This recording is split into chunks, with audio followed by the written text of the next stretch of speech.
Lily, nang aibu kau thok lu. Nangdi aibu kau ngam naga tribung. Ngamba.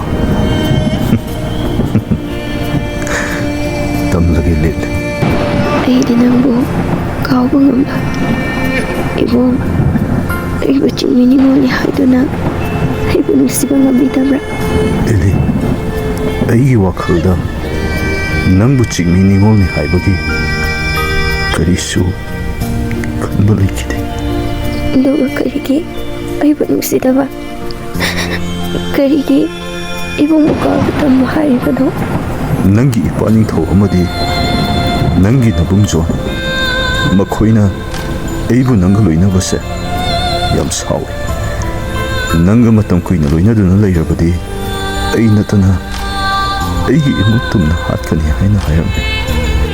Ibong makoini atrabasuko haidi ibong bu yam nushibane.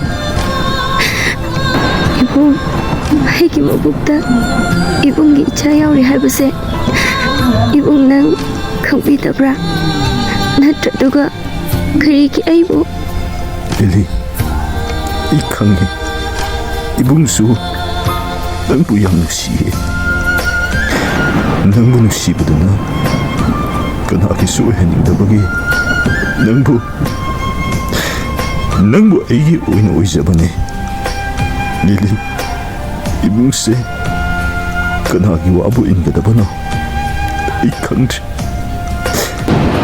Ibong chintam haibase ichinina unna khundaduna nushinina leibado natabra.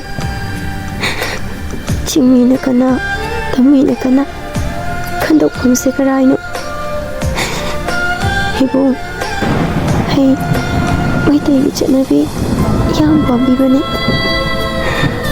Maitai chanuna hogi singda chalaba matung leimaki mingthol fangduna mahakki mapuroiba amadi mane makugi seba tokjabada.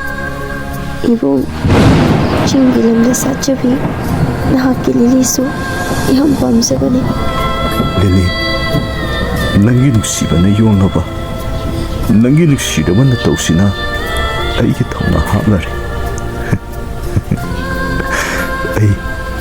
ai kanabasu akiba leitre pumnama aiga mayoknagani. Mikupsidagi nangbu aigi ningthem sagaigi leima mingthol piduna leima sija haina mingtholageko. Ibong haibu nangi naramdam tampakta lesa tamhanbiro. Ngasidagi ibongbu aina yambong haina mingkauzage. Lily, yambong nangi nusibagi ipakta iraknare. Ai nahaki wahina thawna ohimbir. Aina nangbu yambongi leima sija haina kauzage. Leima sija Yambong